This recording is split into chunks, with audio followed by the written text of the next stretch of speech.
بسم اللہ الرحمن الرحیم نحمده ونصلی علی رسوله الکریم اما بعد فاعوذ باللہ من الشیطان الرجیم بسم اللہ الرحمن الرحیم وللہ علی الناس حج البیت من استطاع الیہ سبیلا ومن کفر فإن اللہ غنی عن العالمین وقال النبي صلى الله عليه وسلم من حج لله فلم يرفث ولم يفسق رجع كيوم ولدته امه صدق الله العظيم وصدق رسوله النبي الكريم۔ بزرگان محترم اور عزیز دوستو، اللہ تعالیٰ نے اسلام کی بنیاد 5 چیزوں پر رکھی۔ یوں تو احکامات اللہ پاک نے بے شمار عطا کیے جو زندگی کے تمام شعبوں پر محیط ہے۔ بارہا یہ بات کہی اور سنی گئی کہ اسلام ایک مکمل کامل دین ہے۔ زندگی کے ہر شعبے میں اسلام اپنے ماننے والوں کی مکمل ہدایت اور رہنمائی کرتا ہے۔ زندگی کے کسی موڑ پر کبھی بھی کسی مسلمان کو یہ محسوس نہیں ہوگا کہ میرا مذہب اس موقع پر مجھے کیا راستہ بتاتا ہے۔ یہ الگ بات ہے کہ ہم جاننا نہ چاہیں، کسی سے نہ پوچھیں، لیکن اسلام خوشی کا موقع ہو، غمی کا موقع ہو، آدمی بچپن میں ہو، جوانی اور ادھیڑی میں ہو، آدمی اپنے مقام پر ہو، سفر میں ہو، ہر جگہ اسلام اس کی مکمل رہنمائی کرتا ہے۔ کھانے سے لے کر کے سونے تک، بیدار ہونے سے لے کر کے قضائے حاجت، پیشاب پاخانہ کرنے تک کی اسلام رہنمائی کرتا ہے۔ ایک کامل و مکمل دین اللہ پاک نے ہمیں عطا کیا ہے، لیکن اس کی بنیاد اللہ نے 5 چیزوں کو قرار دیا ہے، اور اس میں سب سے اہم اگر دیکھا جائے تو ایک ہے جسے توحید کہا جاتا ہے۔ حضور پاک صلی اللہ علیہ وسلم نے اسلام کو ایک خیمے سے تشبیہ دی کہ ایک خیمہ جو ہوتا ہے اس کے 4 کونے ہوتے ہیں اور بیچ میں ایک ڈنڈا ہوتا ہے جو اس کپڑے کو اوپر اٹھائے رہتا ہے، ایک لکڑی ہوتی ہے جو اسے بیچ سے اٹھائے رکھتی۔ نبی کریم صلی اللہ علیہ وسلم نے فرمایا کہ بیچ کی جو لکڑی ہے یہ توحید ہے۔ اللہ تعالیٰ کو اس کی ذات کے اعتبار سے، صفات کے اعتبار سے، اعمال کے اعتبار سے، افعال کے اعتبار سے، آثار کے اعتبار سے یکتا و تنہا ماننا، ان تمام چیزوں میں کسی چیز کو شریک نہ کرنا، یہ ہے توحید۔ اور پھر آپ نے فرمایا کہ اس کے بغیر خیمہ کھڑا نہیں ہوگا، قائم نہیں ہوگا۔ 4 کونے اگر رہے بھی اور 4 کونوں کو باندھا بھی گیا تو بھی خیمہ کھڑا نہیں ہوگا۔ بیچ کا جو حصہ ہے جسے ایک لکڑی کے ذریعے اٹھا کر بلند کیا جاتا ہے، یہ ہے توحید۔ ایک کونا نماز ہے، دوسرا کونا روزہ ہے، تیسرا کونا زکوٰۃ ہے، چوتھا کونا حج ہے، اور بیچ میں توحید ہے۔ اسی لیے اگر کوئی شخص ایمان قبول نہیں کرتا ہے، اللہ کی الوہیت، عبودیت، ربوبیت میں اللہ کو یکتا و تنہا نہیں مانتا ہے تو اس کے پاس ایمان نہیں ہے۔ پھر اگر وہ نماز بھی پڑھے تو اس کی نماز نہیں ہے، روزہ بھی رکھے تو اس کا روزہ نہیں ہے، زکوٰۃ کی نیت سے مال غریبوں میں خرچ کرے تو اس کی زکوٰۃ نہیں ہے، اور حج کرنا چاہے اور کسی طرح سے پہنچ بھی جائے، کر بھی لے تو اس کا حج نہیں۔ آج اتنی پابندیاں ہیں۔ نبی کریم صلی اللہ علیہ وسلم نے غیر مسلموں کے دخول کو ممنوع قرار دیا۔ کہ حج کے لیے کوئی غیر مسلم نہیں آ سکتا، اس کا اعلان کیا گیا تھا فتح مکہ کے موقع پر۔ اور جب حضرت ابوبکر صدیق حج کے لیے گئے تھے تو یہ اعلان کروایا گیا تھا، جیسا پیچھے میں نے بتایا، اعلان کروایا گیا کہ آج کے بعد کوئی غیر مسلم حج کے لیے نہیں آئے گا، آج کے بعد اللہ کے گھر کا کوئی برہنہ ہو کر کے طواف نہیں کرے گا، آج کے بعد یہاں کوئی اپنے کسی قاتل سے بدلہ نہیں لے گا، حرم قرار دیا گیا، کسی جانور کا شکار نہیں کیا جائے گا، خود رو جو پودے ہیں درخت ہیں انہیں کاٹا نہیں جائے گا۔ یہ احکامات ہیں حدود حرم کے جس کا اعلان کیا گیا۔ تو غیر مسلموں کے لیے داخلہ ممنوع ہے، لیکن ظاہر بات ہے آج اتنی پابندیاں ہیں کہ کوئی جانا چاہے تو اس کو روکا جا سکتا ہے اور روکا جاتا ہے، لیکن ماضی میں نہیں تھا۔ اب اگر کوئی پہنچ بھی گیا، حج کر بھی لیا، لیکن ایمان نہیں ہے تو اس کا حج نہیں۔ سب سے پہلی چیز اللہ تعالیٰ کو الوہیت، ربوبیت اور عبودیت کے اعتبار سے یکا و تنہا ماننا، اس میں کسی کو شریک نہ کرنا۔ اللہ نے اسی توحید کو ان چاروں چیزوں میں شامل کر دیا ہے، سمو دیا ہے، لیکن توحید حج کے اندر نمایاں طور پر آپ کو نظر آئے گی۔ نماز کے لیے کوئی لباس نہیں ہے، آج اپنے چاروں طرف دیکھ لو، جمعہ کے اعتبار سے اکثر لوگ کرتا پہن کے آئے، ورنہ آدمی کیسا رہتا ہے آپ دیکھ سکتے ہو۔ روزے کے لیے کوئی مخصوص حیت نہیں ہے، زکوٰۃ کی ادائیگی کے لیے کوئی مخصوص حیت نہیں ہے، لیکن حج کے لیے اللہ نے ایک مخصوص حیت رکھی ہے۔ ہر شخص کو، امیر ہو غریب ہو، کسی بھی علاقے اور خطے کا رہنے والا ہو، اللہ کے گھر پر حج کے لیے آئے گا، اس کا لباس کیسا ہوگا بتا دیا گیا ہے کہ وہ احرام میں آئے گا، احرام سے ہٹ کر کے اسے آنے کی اجازت نہیں۔ یہی وجہ ہے کہ سبھی لوگ ایک حالت میں ہوتے، اپنا ساتھی پہچانا نہیں جاتا، سب ایک جیسے ہیں۔ پیچھے سے آپ دیکھو گے تو اس میں اپنا سمجھ میں نہیں آئے گا کہ اپنا ساتھی کون۔ ایک حیت، ایک حالت پر حج کرنے کا حکم دیا گیا، اور اللہ پاک نے اس کے لیے زمان و مکان کی قید لگائی ہے، زمان و مکان کی قید لگائی ہے کہ آپ کو حج کرنا ہے تو مکہ مکرمہ جانا پڑے گا۔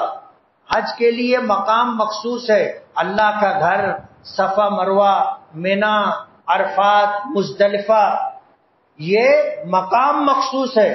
اگر کوئی مالیگاؤں میں حج کرنا چاہے نہیں کر سکتا، ہوگا ہی نہیں۔ مقام مخصوص کیا گیا ہے، سب کو وہیں جانا پڑے گا۔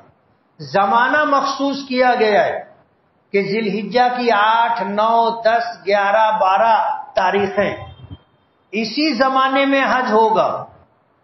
3 چیزیں ہیں، مقام متعین کیا گیا ہے، اس مقام کے علاوہ دنیا میں کسی مقام پر حج نہیں ہوگا۔ جیسے بعض لوگ کہتے ہیں کہ 7 مرتبہ حضرت خواجہ معین الدین چشتی اجمیری رحمت اللہ علیہ کے مزار پر چلے گئے تو حج ہو گیا، یہ بالکل بے بنیاد بات ہے۔ 7 مرتبہ کیا 700 مرتبہ بھی گئے تو حج نہیں ہوگا۔ مقام مخصوص ہے، وہیں جائیں گے تو حج ہوگا۔ دوسرا طریقہ مخصوص ہے، اعمال مخصوص ہے کہ اللہ کے گھر کا طواف کیا جائے گا، صفا مروہ کی سعی کی جائے گی، مینا میں قیام کیا جائے گا، عرفات میں وقوف کیا جائے گا، مزدلفہ میں وقوف کیا جائے گا، مینا کے میدان میں شیطانوں کو کنکریاں ماری جائیں گی، اور حج تمتع، حج قران کرنے والوں کو حدود حرم میں حج کی قربانی دینی ہوگی، تب جا کے حج ہوگا۔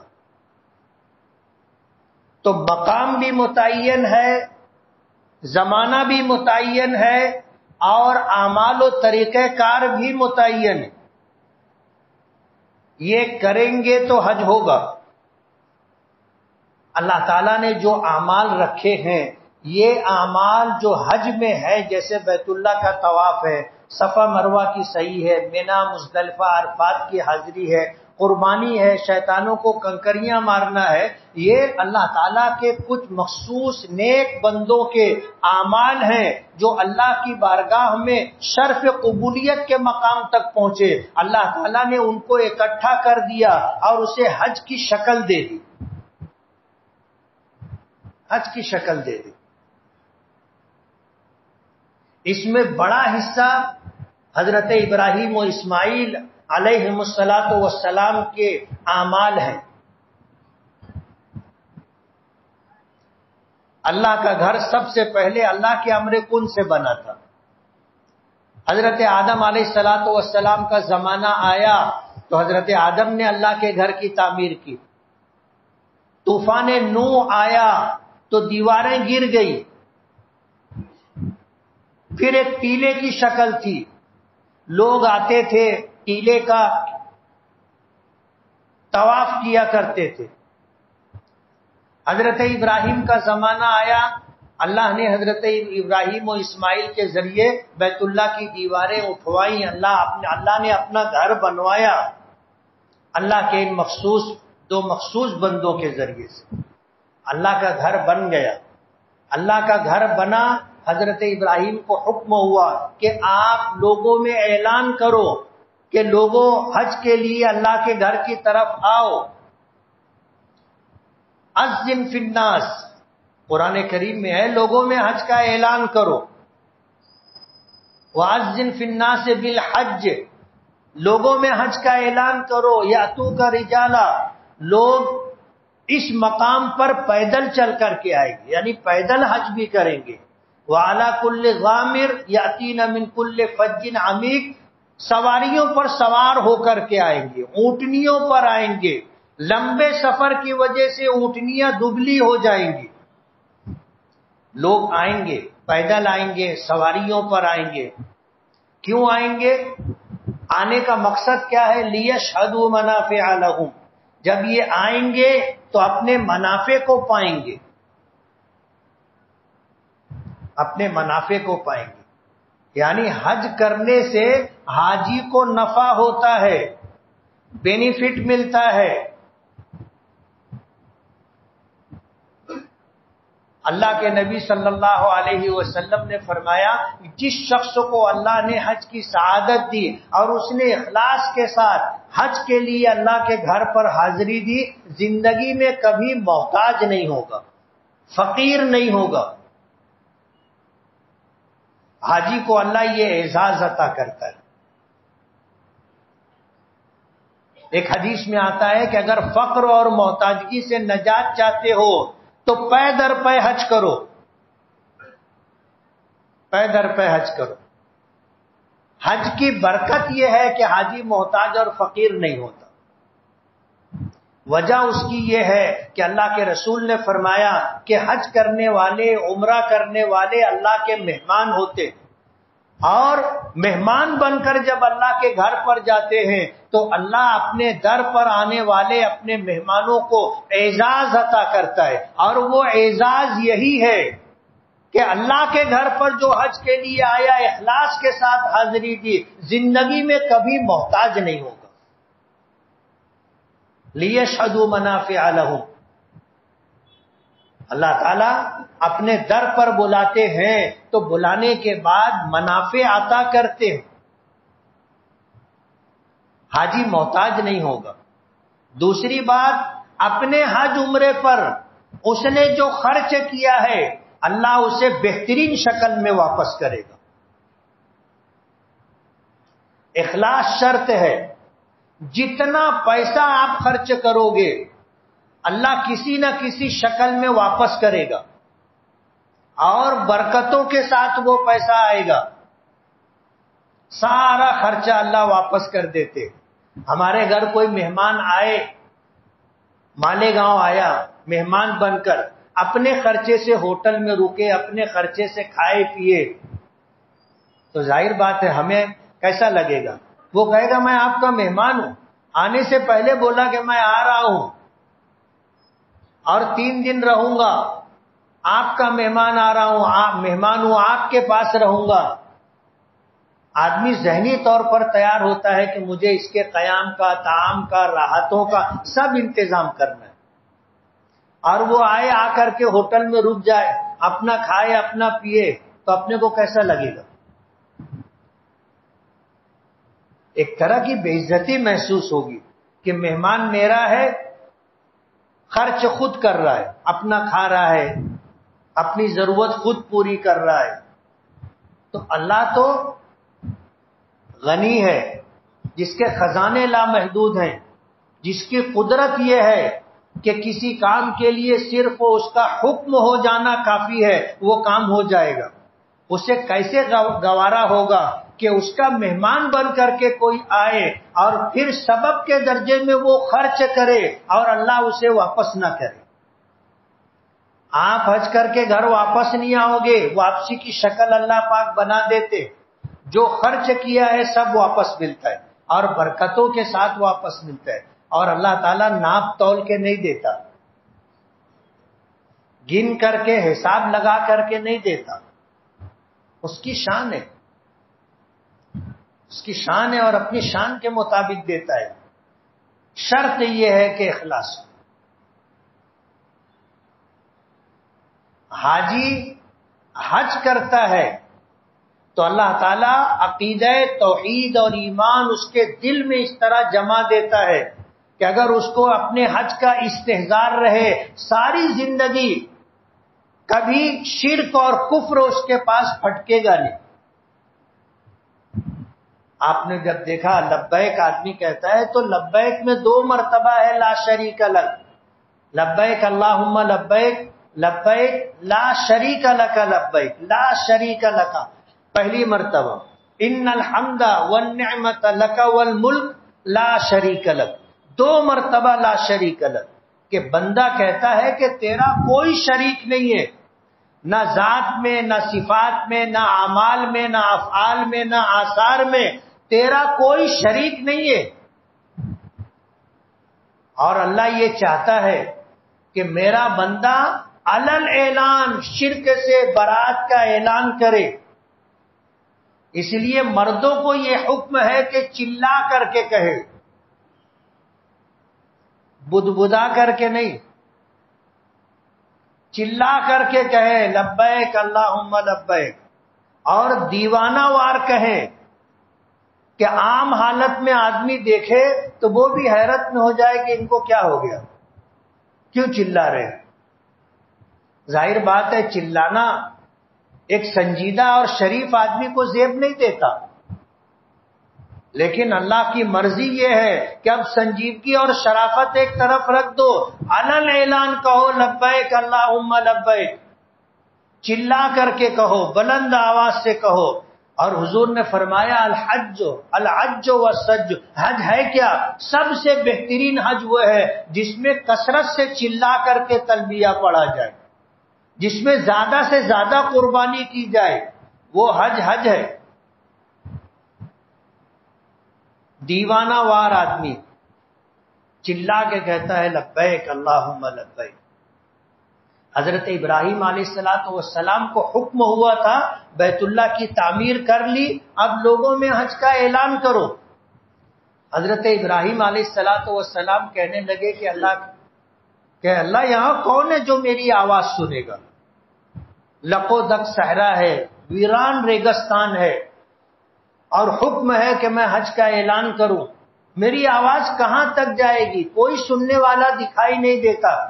اللہ پاک نے فرمایا کہ ابراہیم تیرا کام حکم کی تعمیل ہے، ہمارا حکم ہے اعلان کرو۔ عبودیت اور بندگی کا تقاضا یہ ہے کہ تم اب اس میں کوئی کنتو پرنتو نہیں، کیا ہوگا کیسے ہوگا، آپ حکم کی تعمیل کریں۔ آواز کا پہنچانا ہماری ذمہ داری، آپ کا کام آواز دینا ہے، بس آپ آواز دو، حضرت ابراہیم علیہ الصلوۃ والسلام نے بیت اللہ کی دیوار کے اوپر چڑھ کر کے اعلان کیا کہ یا ایھا الناس حجوا الی بیت اللہ، کہ لوگوں اللہ کے گھر کی طرف حج کے لیے آؤ۔ علماء نے لکھا ہے کہ اللہ پاک نے یہ آواز روئے زمین پر جتنے انسان جہاں کہیں تھے سب کے کانوں تک یہ آواز پہنچائی، سب نے سنا اس زمانے میں کہ یا ایھا الناس حجوا الی بیت اللہ، کہ لوگوں حج کے لیے اللہ کے گھر کی طرف آؤ۔ سب نے سنا۔ جس نے لبیک کہا میں حاضر ہوں، اللہ اس کو اپنے در کی حاضری کی دولت عطا کرتا ہے۔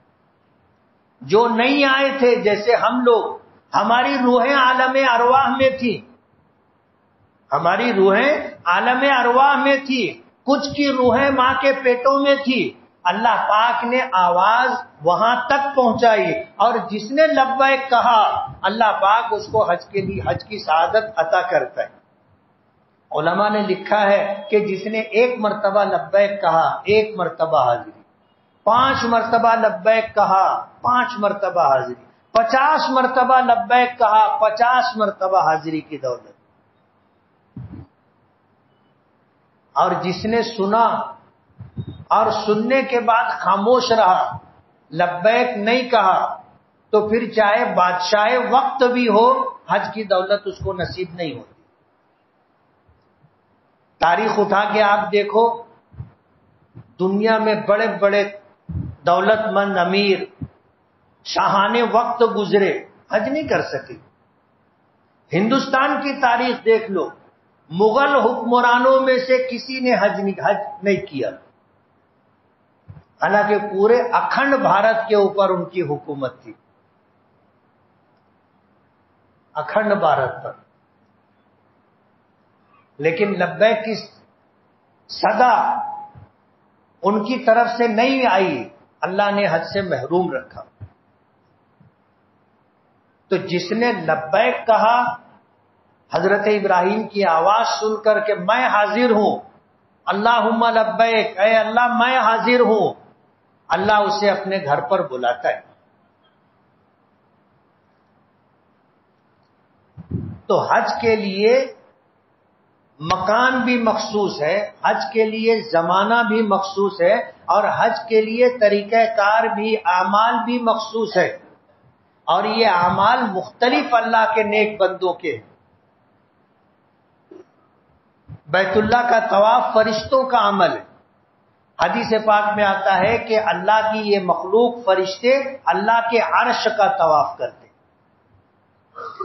زمین پر جہاں کعبہ ہے اس کے بالمقابل 7ویں آسمان کے اوپر بیت المعمور ہے، 70,000 فرشتے روزانہ اس کا طواف کرتے، اور جس نے ایک مرتبہ طواف کر لیا دوبارہ پھر اسے موقع نہیں ملتا۔ یہ فرشتوں کا عمل اللہ کو پسند ہے، اللہ نے حج کا ایک حصہ بنا دیا۔ صفا مروہ کی صحیح حضرت حاجرہ کا عمل ہے۔ حضرت ابراہیم نے اللہ کے حکم پر اپنی دوسری بیوی حضرت حاجرہ اور ان کے بطن سے پیدا ہونے والے بیٹے اسماعیل کو مقام غیر ذی زرع، جہاں آج بیت اللہ ہے، وہاں چھوڑنے کا حکم دیا تھا۔ حضرت ابراہیم نے اللہ کے حکم کی تعمیل کی، بیوی بچے کو وہاں چھوڑ دیا۔ جو کھانا پانی تھا جب ختم ہوا، اب ماں بھی بھوکی بچہ بھی بھوکا، دونوں بھوک پیاس سے تڑپ رہے۔ ماں کو تو دوہرا صدمہ تھا، ایک تو اپنی بھوک پیاس اور دوسرے اپنے بچے کی بھوک اور پیاس۔ بچہ تو بچہ تھا، زمین پر ڈال کر کے حضرت حاجرہ نے صفا پہاڑی پر چڑھ کر کے دیکھنے کی کوشش کی کہ آس پاس کوئی بستی ہو، کہیں پانی ہو، کوئی گزرنے والا مسافر قافلہ ہو تو کچھ کھانے پینے کو مل جائے۔ صفا پہاڑی پر چڑھی، اتری، جہاں تک اسماعیل نظر آ رہے تھے وہاں تک چلتی رہی۔ پھر جب گہرائی کا حصہ آیا تو وہ نشیب کا علاقہ دوڑ کر کے انہوں نے کراس کیا، اور پھر جہاں اسماعیل نظر آنے لگے وہاں سے چلنا شروع کیا، مروہ پہاڑی تک گئی، 7 چکر اس طرح لگائے۔ یہ حضرت حاجرہ کا عمل تھا۔ اللہ کو یہ ادا ہاجرہ کی پسند آ گئی، اس کو حج کا ایک عمل بنا دیا۔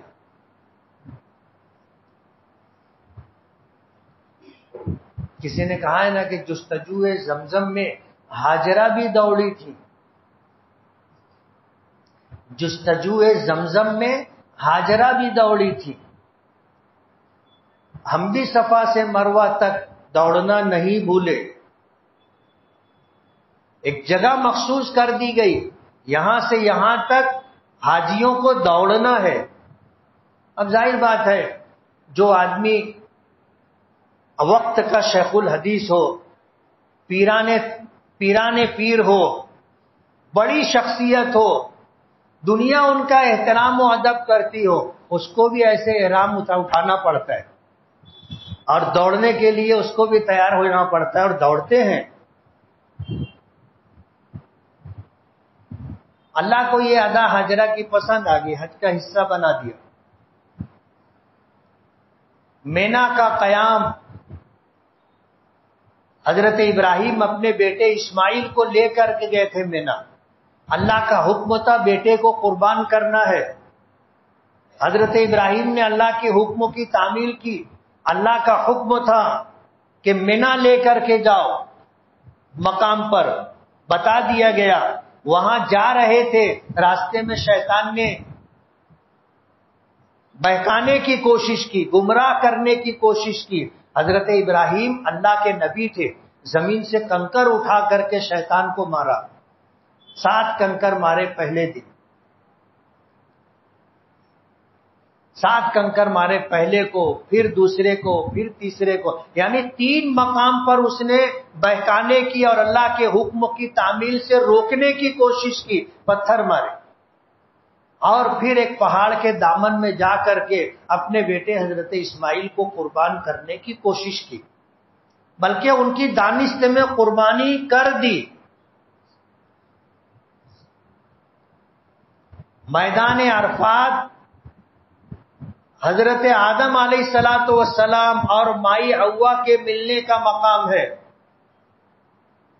نبی کریم صلی اللہ علیہ وسلم کو حکم تھا کہ آپ عرفات تک جاؤ، مزدلفہ تک جاؤ، اور اللہ کے رسول صلی اللہ علیہ وسلم نے عرفات کے میدان میں ایک پہاڑی ہے جسے جبل رحمت کہا جاتا ہے، اس مقام پر جا کر آپ نے وقوف کیا تھا۔ یوں تو پورا عرفات وقوف کی جگہ ہے، لیکن حضور نے جبل رحمت کے دامن میں وقوف کیا تھا۔ آپ آ کر کے آپ نے مزدلفہ میں وقوف کیا تھا۔ قرآن کریم میں ہے کہ افیضوا من حیث افاض الناس، کہ تم اس مقام تک جاؤ جہاں تک لوگ جاتے ہیں۔ کیا تھا کہ جو مکے کے رہنے والے قریش تھے، حضور کے خاندان اور قبیلے کے لوگ، وہ رئیس اور سردار کہلاتے تھے، وہ حج کے لیے نکلتے تھے تو مینا تک ہی جاتے تھے، مزدلفہ اور عرفات نہیں جاتے تھے۔ مزدلفہ اور عرفات دوسرے لوگ جاتے تھے، اور وہ کہتے تھے کہ ہم تو حرم کے کبوتر ہیں، ہم حرم سے باہر نہیں جائیں گے۔ مینا حدود حرم میں ہے اور مزدلفہ و عرفات حدود حرم کے باہر ہے، تو وہ حرم کے باہر نہیں جاتے تھے۔ اللہ نے حکم دیا اپنے نبی کو کہ تم جو ہے مزدلفہ اور عرفات تک جاؤ۔ حضور پاک صلی اللہ علیہ وسلم نے عرفات میں وقوف کیا تھا، حاجی کو حکم ہے وقوف کرنے کا۔ مزدلفہ میں وقوف کیا تھا، حاجی کو حکم ہے وقوف کرنے کا۔ یہ اللہ تعالیٰ کے نیک بندوں کے اعمال تھے جسے حج بنا دیا گیا، اور ہر عمل سنجیدگی والا نہیں ہے، دیوانگی والا ہے، اور اللہ کو یہی ادا پسند ہے۔ نماز میں آنے کے لیے حکم ہے خذوا زینتکم عند کل مسجد، جب مسجد جانا ہو تو ٹھیک ٹھاک ہو کر کے جاؤ، آدھی آستین میں نہیں آنے کا، ہاف پینٹ پہن کر کے نہیں آنے کا، ننگے سر نہیں آنے کا۔ قرآن کریم کا حکم ہے خذوا زینتکم عند کل مسجد، نماز کے لیے پورے اہتمام کے ساتھ آنے کا۔ اور جمعہ کے لیے تو حکم ہے کہ اپنے کپڑوں میں سے جو بہترین کپڑا ہو آپ کے پاس وہ پہن کر کے آؤ، خوشبو لگا کر کے آؤ، سر کے بال داڑھی کے بال سنوار کر کے آؤ۔ اگر اپنے پاس خوشبو نہیں ہے تو بیوی سے خوشبو مانگ کر کے لگا لو۔ اس لیے جب حج آؤ یہاں نماز کے لیے تو جیب میں عطر کی شیشی رکھنا چاہیے، نماز سے پہلے خوشبو لگانا چاہیے، اللہ کی بارگاہ میں جانا، اچھی حیات اچھی حالت میں جانا چاہیے۔ دوسروں نے اگر کبھی ہاتھ بڑھایا تو پیش کر دینا چاہیے، نہیں ہاتھ بڑھائے تو اپنا ہاتھ بڑھا دینا چاہیے۔ حضور پاک صلی اللہ علیہ وسلم نے فرمایا کہ 3 چیزیں ایسی ہیں جو تحفے میں دینی چاہیے، اور اگر کوئی دے تو قبول کر لینا چاہیے، رد نہیں کرنا چاہیے۔ اس میں سے ایک خوشبو ہے۔ کسی نے شیشی بڑھائی تو بعض لوگوں کو سر ہلا کے ایسے الرجی ہے، کوئی خوشبو دے، خوشبو قبول کرو، مسواک دے، دودھ پیش کرے، قبول کرو، انکار مت کرو۔ اور اگر آپ کسی کے جگہ کہیں آپ پہنچے اور انہوں نے آپ کے اعزاز میں تکیہ دیا ٹیک لگانے کے لیے، قبول کرو، انکار مت کرو۔ اور حکم ہے، اللہ نے حیثیت دی ہے لوگوں کو خوشبو پیش کرو، اللہ نے حیثیت دی ہے لوگوں کو دودھ کا تحفہ دو۔ صحابہ کرام میں کچھ ایسے تھے جو نبی کریم صلی اللہ علیہ وسلم کے یہاں روزانہ دودھ بھیجا کرتے تھے، روزانہ۔ حضرت عبداللہ ابن مسعود کا معمول تھا، اللہ کے رسول صلی اللہ علیہ وسلم کے خادم تھے، صاحب الوسادہ والنعلین، ایک تکیہ ہمیشہ ساتھ میں لے کے چلتے تھے، اور اللہ کے رسول جہاں پہنچتے تھے تکیہ لگا دیا کرتے تھے۔ اور حضور جو ہی اپنی جوتی اتارا کرتے تھے، نالین شریفین اپنے پیروں سے علیحدہ کرتے تھے، عبداللہ ابن مسعود اٹھاتے تھے، جھٹکتے تھے، دونوں نیچے کا حصہ ملا کر کے اپنی بغل میں دبا لیتے تھے۔ صاحب الوسادہ والنعلین۔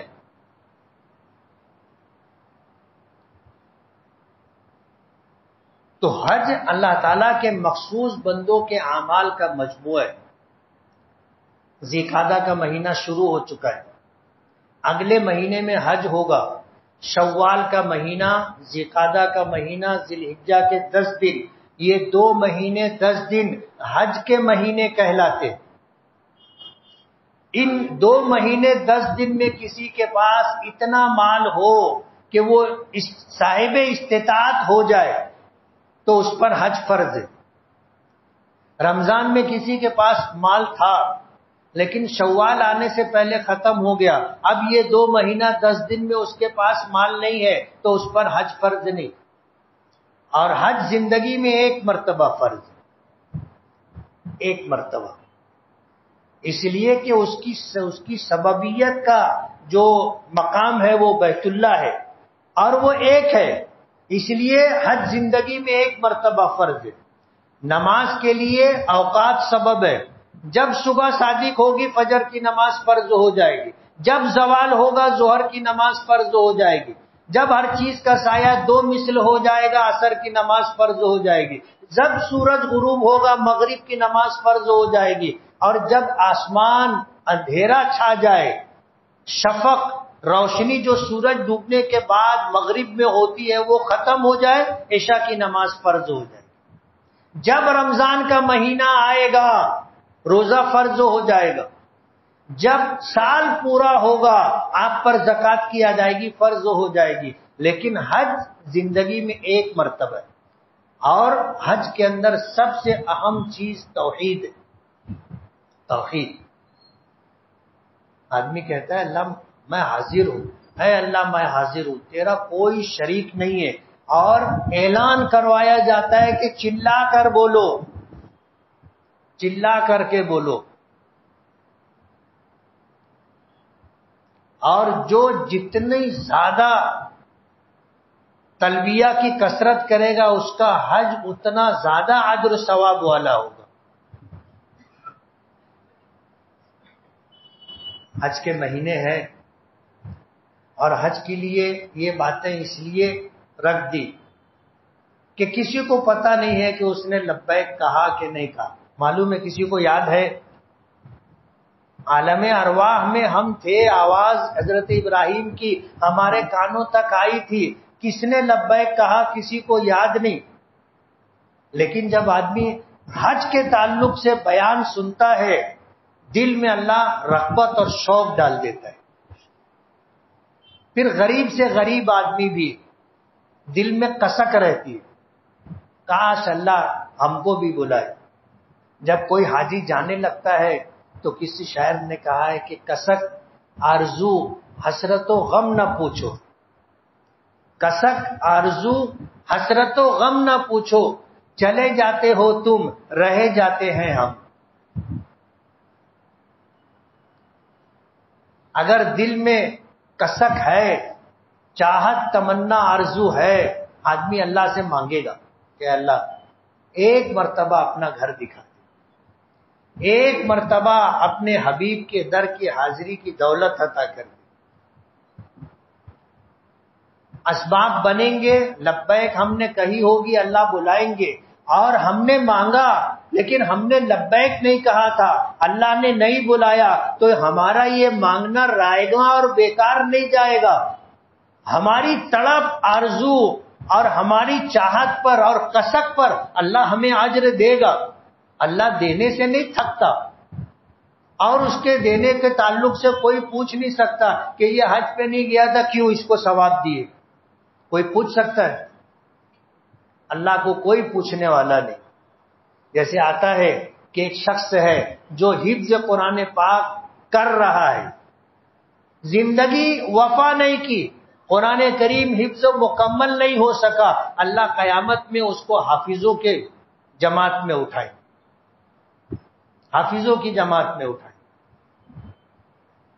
ایک آدمی جہاد کی تمنا حوصلہ رکھتا ہے لیکن جہاد کا موقع نہیں آیا, اس نے جہاد نہیں کیا لیکن جہاد کی تمنا اس کے دل میں تھی کہ اللہ تیری ذات و صفات کے لیے, تیرے دین کی سربلندی اور تیرے دین کی حفاظت و صیانت اور اس کی نشر و اشاعت کے لیے اگر مجھے جان بھی دینی پڑی تو میں جان دینے کے لیے تیار ہوں. اللہ اس کو نیت پر جہاد کا ثواب دے.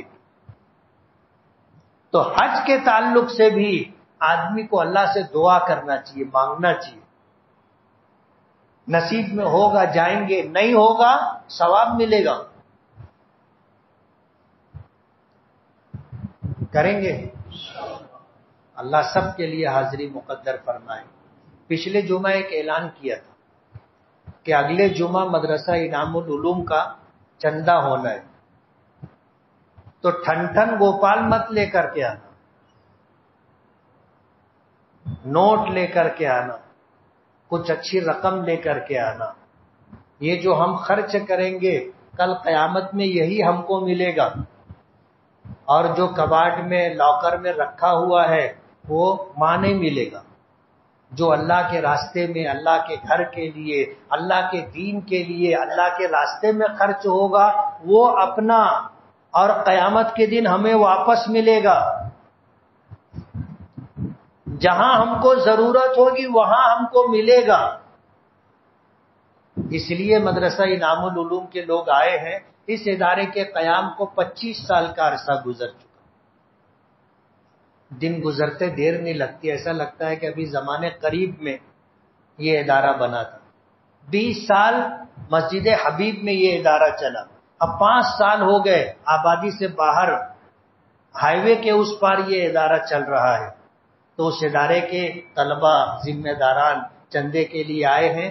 آپ سبھی سے گزارش ہے کہ ان کا بھرپور تعاون کریں. جن حضرات نے سنت نہ پڑھی ہو وہ سنت پڑھ لیں.